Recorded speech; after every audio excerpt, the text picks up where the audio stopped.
Good morning students. आज का topic exercise 3.6 class 10 और उसके 3 क्वेश्चन करेंगे। आज आपका थर्ड चैप्टर खत्म हो जाएगा। आज के बाद आपको कल का जो होमवर्क रहेगा, कल संडे भी है, थर्ड चैप्टर पूरे का रिवीजन आपको करना है। और हम दूसरा क्वेश्चन इसका देखेंगे, उसी में पहले क्वेश्चन के पार्ट सारे रिवाइज हो जाएंगे, क्योंकि हमें इसमें थोड़ा सा डिफरेंट टाइप के 1/x प्लस 1/y ऐसे करके दे रखा है, तो हमें 1/x equal to u v या फिर a और b मान के तब करना है। तो मैं मैथ ले लेता हूँ। क्वेश्चन नंबर 2 का पहला पार्ट है, आपको ढंग से समझना है, मैथ लेना है, क्योंकि मैंने भी ले रखा है आप।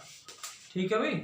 क्वेश्चन नंबर 2 का फर्स्ट, ऋतु धारा के अनुकूल 2 घंटे में 20 किलोमीटर तैर सकती है। धारा के अनुकूल का मतलब होता है डाउन स्ट्रीम। इंग्लिश मीडियम वाले ध्यान दें, डाउन स्ट्रीम ये होता है धारा के अनुकूल, और धारा के प्रतिकूल होता है अप स्ट्रीम। पहले डाउन स्ट्रीम अप स्ट्रीम होता क्या ये समझ लेते हैं। जैसे एक नहर है, उसमें पानी का बहाव चल रहा है, उसमें कोई तैराक या कोई नाव चलाई जाती है, तो ये पानी चल रहा है आपका, इसके ऊपर ये कोई नाव चली हुई है। तो डाउन स्ट्रीम की अगर बात कर रहा है, मतलब जो नाव है ये आपकी, पानी अगर इधर बह रहा है तो नाव भी इसी दिशा में चल रही है आपकी, तो दोनों की जो चाल है वो जुड़ के बराबर हो जाएगी। मतलब दोनों की जो चाल, कुल जो चाल आप निकालोगे, कुल जो स्पीड आप निकालोगे, वो दोनों की जोड़ के निकलेगी, नाव की प्लस पानी की। तो और अप स्ट्रीम में क्या होगा भाई, पानी आपका इस दिशा में फ्लो कर रहा है और नाव आपकी अपोजिट चलनी है, तो मतलब नाव पे जोर पड़ेगा। तो आपको अप स्ट्रीम में x माइनस वाई, मतलब मैं अगर नाव की चाल मुझे x माननी है और हमेशा पानी की जो चाल है आप वो मानोगे y, धारा की जो चाल है आप वो हमेशा y माननी है आपको। यहाँ ये आपको तैरने वाला कहेगा या फिर नाव कहेगा या फिर और चीज डालेगा, वो उसमें पानी में तैर रही है, तो x प्लस वाई और x minus y. Downstream हमेशा x plus y, upstream हमेशा x माइनस वाई आपको करनी है। तो क्वेश्चन देखते हुए, ऋतु धारा के अनुकूल 2 घंटे में 20 किलोमीटर तैर सकती है। 2 घंटे में 20 किलोमीटर।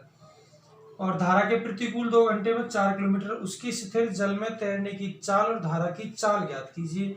तो जो पूछा गया वो क्या कर लेते हो, लेट कर लेते हो, माना स्थिर जल में तैरने की चाल, जल में तैरने की चाल आप क्या मान लोगे, x किलोमीटर पर आवर। और धारा की चाल हमेशा क्या मानोगे, मैंने कहा है आपको क्या माननी है, आपको y kilometre per hour according to question, according to question. और हिंदी में लिखोगे प्रश्नानुसार, इंग्लिश वाले लिखेंगे अकॉर्डिंग टू क्वेश्चन। प्रश्नानुसार में क्या कह रहा है आपको भाई, 2 घंटे में 20 किलोमीटर लिखना है। Time is equal to distance upon speed, मतलब समय बराबर दूरी बटे चाल, समय बराबर दूरी बटे चाल, ये आपका फॉर्मूला होता है। इस फॉर्मूले के तहत आपको पूरा सॉल्व करना है। कितने घंटे में, 2 घंटे में, कितने किलोमीटर, 20 किलोमीटर 2 घंटे में। ये कंडीशन शर्त नंबर 1 कि 2 घंटे में कितना, 20 किलोमीटर तैरना है। तो समय कितना है आपके पास, 2 घंटे, दूरी कितनी है, 20 किलोमीटर, चाल आपने क्या मान रखी है। ये किसकी बात कर रहा है भाई, डाउन स्ट्रीम की बात कर रहा है। पहले ऊपर एक पॉइंट और आपको यहाँ लिखना है, इस दिशा में धारा के प्रतिकूल चाल, धारा के अनुकूल चाल, वो आपकी हो जाएगी x plus y kilometre per hour. अब बेटा इसके बाद लिख रहे हैं आपको, मैं यहाँ से थोड़ा भूल गया, प्रतिकूल, धारा के प्रतिकूल चाल, वो आपको लिखनी है x minus y kilometre per our.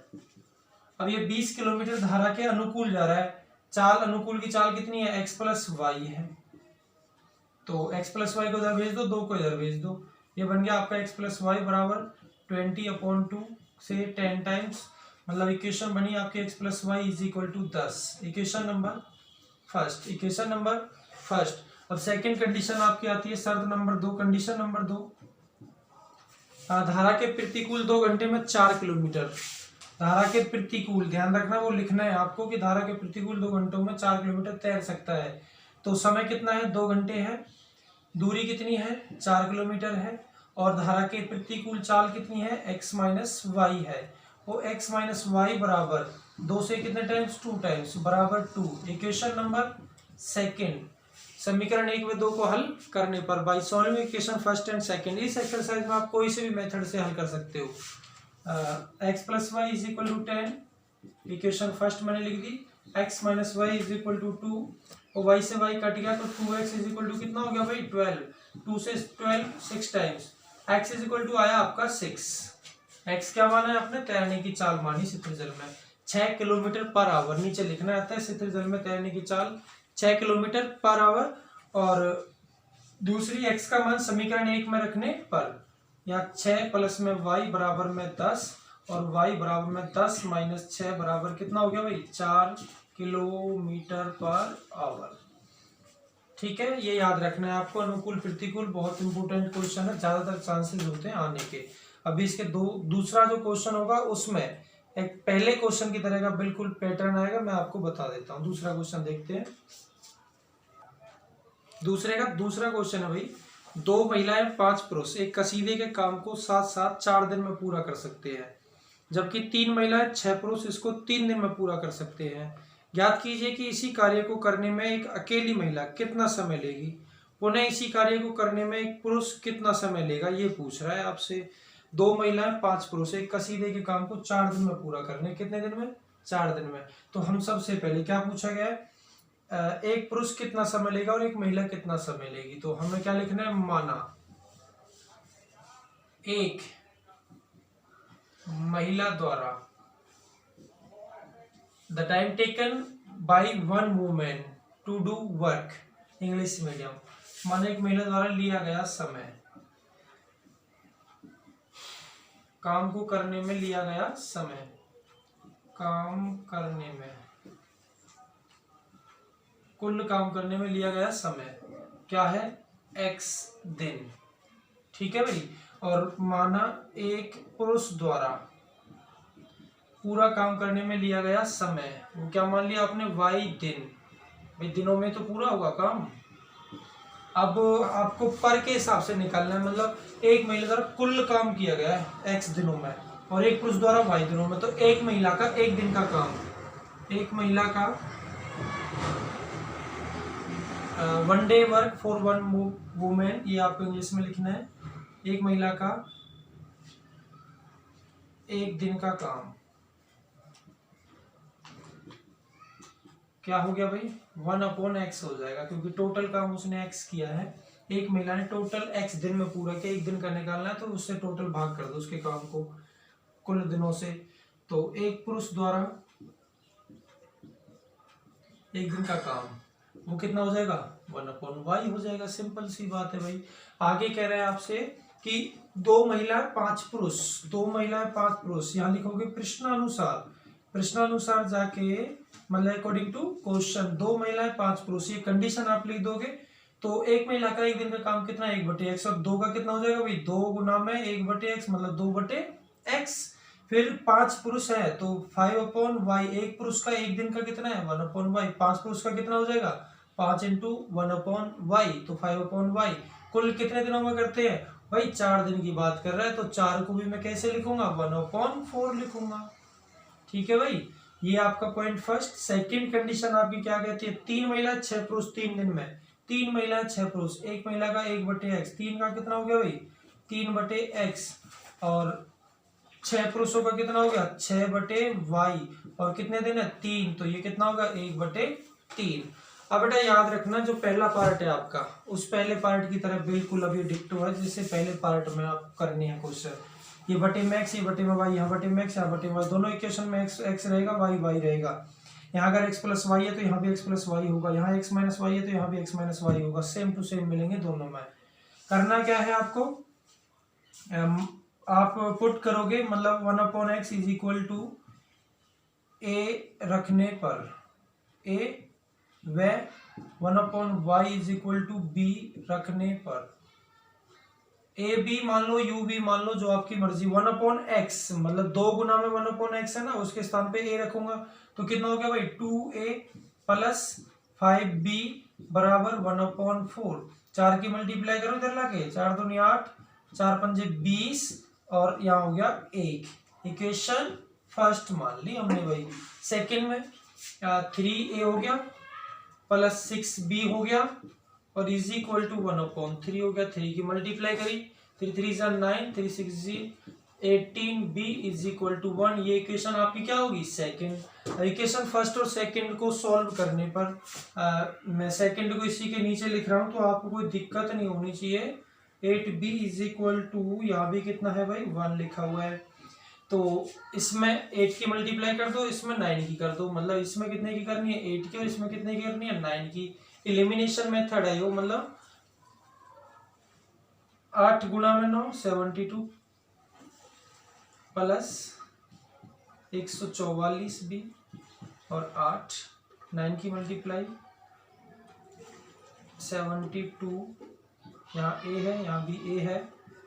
180b बराबर 9 1 9, माइनस माइनस माइनस ये कट गया, बच रहा है आपके पास 10 में से 4 गया तो 6, यहाँ 7 7 में से 4 गया तो 3 इज इक्वल टू 1। यहाँ इंटू में b होगा, किसका होगा? माइनस का। ये भी किसका है? माइनस से माइनस कट गया और b इज इक्वल टू कितना आ गया भाई? 1/36। 1/36। Put the value of b in equation first और सेकंड को इसी में भी रख दो। b की वैल्यू अगर मैं यहाँ रखता हूँ 8a प्लस में 20 गुना में b की वैल्यू कितनी है? 1/36। तो भाई एक बराबर में कितना है? 1 है। बराबर में कितना है? 1 है। 4 पंजे 20, 4 9 36। भाई 8a बराबर 1 माइनस 5/9। 9 एलसीएम, 9 में से 5 गया तो 4/9, 4/9 और a बराबर कितना हो गया? 4/9 गुना में 8, 4 दूनी 8। a बराबर आ गया भाई 9 दूनी 18। a की वैल्यू कितनी आ गई? 18। अब आंसर x के रूप में देना है। 1/x इज इक्वल टू आपने क्या माना है? a। 1/x is equal to आपने a माना है, a की वैल्यू आपके पास 18 है। 1/18, 1/18। अब x को उल्टा करो तो x बराबर कितना हो गया? 18। कितना हो गया भाई? 18। और y बराबर कितना हो गया? y बराबर हो गया आपका b आपने y माना है, b हो गया आपका 36। ये आपका आंसर है। ठीक है भाई, नेक्स्ट क्वेश्चन देखते हैं। फिर तीसरे चैप्टर का बेटा लास्ट क्वेश्चन है। एक एक एक्सरसाइज हमने बोर्ड पे कराई है, वीडियो बना के आपको दी है, तो उम्मीद है आप ढंग से करेंगे इसको। लास्ट क्वेश्चन है, रूही 300 किलोमीटर दूरी पर स्थित अपने घर जाने के लिए कुछ दूरी रेलगाड़ी द्वारा, कुछ दूरी बस द्वारा तय करती है।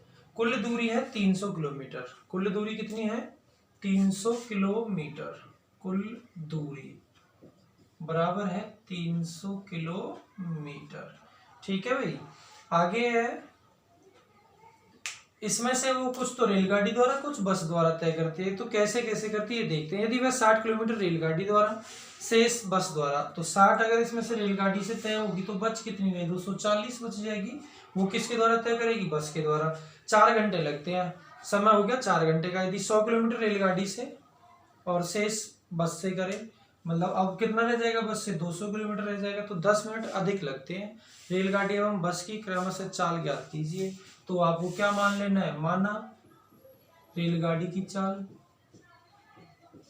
रेलगाड़ी की चाल वो क्या मान ली? x kilometre per our. माना बस की चाल क्या मान ली भाई? y kilometre per our. आगे चलते हैं। कंडीशन नंबर फर्स्ट, शर्त नंबर 1, कंडीशन 1। तो क्या लिखना है आपको? प्रश्नानुसार में जाके लिख देना है। प्रश्नानुसार, प्रश्नानुसार में आपको कैसे लिखना है भाई? 60 किलोमीटर रेलगाड़ी द्वारा, शेष बस द्वारा यात्रा तय करती है। मैं लिख रहा हूं समय बराबर दूरी बटे चाल। समय बराबर दूरी बटे चाल। समय बराबर दूरी बटे चाल। Time is equal to distance upon speed. Time is equal to distance upon speed. Common formula हो गया भाई, कई बार यूज हो चुका है। तो अब इसके थ्रू ही हम पूरा क्वेश्चन करेंगे। वो कैसे करेंगे ये देख लेते हैं। 60 किलोमीटर रेलगाड़ी द्वारा, ध्यान रखना 4 घंटे का समय ले रही, दोनों 300 किलोमीटर की दूरी तय करने में। 60 किलोमीटर रेलगाड़ी द्वारा, दूरी है 60 किलोमीटर। ये आपको लिखनी है वैसे कंडीशन कि 60 किलोमीटर रेलगाड़ी द्वारा इतना है और 240 बस द्वारा है। 60 बटे में चाल कितनी है रेलगाड़ी की x, 60 बटे में x प्लस दूरी कितनी है आपकी बात 240 बच गई भाई, 300 में से 60 तो ले ली इसने, 240 बची, किससे तय कर रही बस से, बटे में y। इन दोनों को तय करने में कुल समय कितना लग रहा है, कुल समय लग रहा है भाई 4 घंटे का। समय बराबर दूरी बटे 4, भाई समय के बराबरी तो रखेंगे दोनों को, हमने यहाँ समय निकाला, यहाँ भी समय निकाला, दोनों को जोड़ के कुल 300 किलोमीटर हुई और बराबर में समय लिया 4 घंटे का। सेकंड कंडीशन शर्त नंबर 2 क्या कहती है बेटा आपसे, ध्यान से समझना, कुछ भी नहीं है। और ये कहती है आपसे 100 किलोमीटर रेलगाड़ी से और शेष किससे, बस से, 100 किलोमीटर रेलगाड़ी से, तो 100 बटे में रेलगाड़ी की चाल x है, बची कितनी 200 बची, और बस की चाल कितनी है y है। 10 मिनट अधिक किससे, ओ इस वाले टाइम से भाई, इस वाले टाइम से 4, 10 मिनट अधिक, मिनट है तो उसको भी किस में चेंज करूं मैं, घंटों में चेंज करूं या ओवर्स में चेंज करूं, 10 से 10, 6 24 1 25/6 हो जाएगा, कितना हो जाएगा, ये आपका बन गया भाई 100x plus 200/y is equal to 25/6। भाई एक चीज कॉमन दिख रही है मुझे, ऊपर अगर सब में कॉमन है तो आप लेके काट सकते हो, 25 चौका 100, क्वेश्चन इजी हो जाता है कॉमन लेने से, 25 अट्ठे 200 और 25 एकम 25। अच्छा यहाँ भी कॉमन दिख रहा है भाई, क्या दिख रहा है आपको, 4 से कितनी बार 15 टाइम्स प्लस 4 से 60 टाइम्स बराबर 4 1 जा 4, ये और ये। अब ये बिल्कुल उसी क्वेश्चन की तरह हो गया जो आपका फर्स्ट पार्ट है एक्सरसाइज का, कि 1/x इज इक्वल टू ए मानते हैं, माना 1/x इज इक्वल टू ए और 1/y is equal to be, 1/x के स्थान पे भाई ए रखो तो 15a हो गया प्लस 60y हो गया, बराबर कितना है 1 है। इक्वेशन कौन सी मान लो, फर्स्ट मान लो ना। आगे 4/x मतलब 4a हो गया प्लस 8/by तो मतलब 8b हो गया, यहाँ b लिखना भी आपको क्योंकि b लेट करके चल रहे हैं हम, b हो गया और बराबर में कितना है भाई 1/6 है, कितना है 1/6। 6 की मल्टीप्लाई इसमें करूं या सीधा यहीं से कर दूं, जैसे कहोगे ऐसे कर देंगे, मल्टीप्लाई कर लेते हैं इसमें, तो ये हो गया 24a plus 48b is equal to 1 equation number second by solving, मतलब समीकरण 1 व 2 को हल करने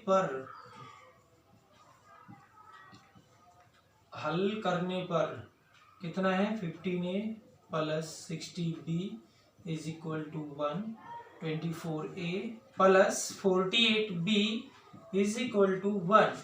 दोनों के कोएफिशिएंट कंपेयर करने हैं, क्रॉस मल्टीप्लिकेशन से कर दें, क्रॉस मल्टीप्लिकेशन वैसे आसान पड़ेगा। तो यहाँ देखो बराबर का निशान है, -1 बराबर क्या हो गया 0, ये भी -1 हो गया बराबर क्या हो गया 0। भाई a की वैल्यू निकालनी है, a के बटे में, a वाला भूल जाओ, 60 की गुना 1 में तो कितना हो गया -60, और 48 की गुना 1 में तो माइनस क्या हो गया प्लस का 48, बराबर क्या लेते हैं b, और b के बटे में ये वाला भूलो, 1 की गुना इसमें -24, और 1 की गुना 15 में -15 होगा तो माइनस क्या हो गया प्लस, बराबर 1 के बटे में क्या लेंगे भाई 15 अट्ठे 120, 12 15 चौका 60, 12 72 और 24 144 -1440। तो आपका बचा a बटे में -12 है बराबर b बटे में 14 में से 5 गया -9 बराबर 1 बटे में -027 720। तीनों में माइनस कॉमन है तो माइनस तो कैंसल आउट हो गया भाई, तो a/12 इज इक्वल टू 1/720। 12 से इसे काटू मैं 60 टाइम्स, तो a बराबर आया 1/60, कितना आया 1/60। ऐसे यहाँ लिखूंगा मैं b/9 इज इक्वल टू 1/720, और 9 से 80 टाइम्स तो b इज इक्वल टू कितना आया 1/80, 1/80। आंसर किस में देना है x और y में, 1/x इज इक्वल टू क्या माना है a, तो 1/x is equal to a की वैल्यू कितनी है 1/60, तो x बराबर कितना हो गया 60 किलोमीटर पर आवर। और 1/y is equal to be माना है, बी की वैल्यू कितनी आई 80, तो y बराबर कितना हो गया 80 किलोमीटर पर आवर। बेटा नीचे बिल्कुल ब्लैक पेन से हेडिंग बना के लिखना है, hence the speed of the train मतलब रेलगाड़ी की चाल is equal to 60 kilometre per hour, bus की चाल 80 किलोमीटर पर आवर। कुल मिला के आपका थर्ड क्वेश्चन कंप्लीट है और उम्मीद है आप पूरा चैप्टर ढंग से कर लोगे। वैसे व्यूअर बढ़ नहीं रहे हैं क्योंकि 10th क्लास वाले थोड़ा सा कम पढ़ रहे हैं। मेरा अनुरोध है कि आप ढंग से पढ़ें। Thank you.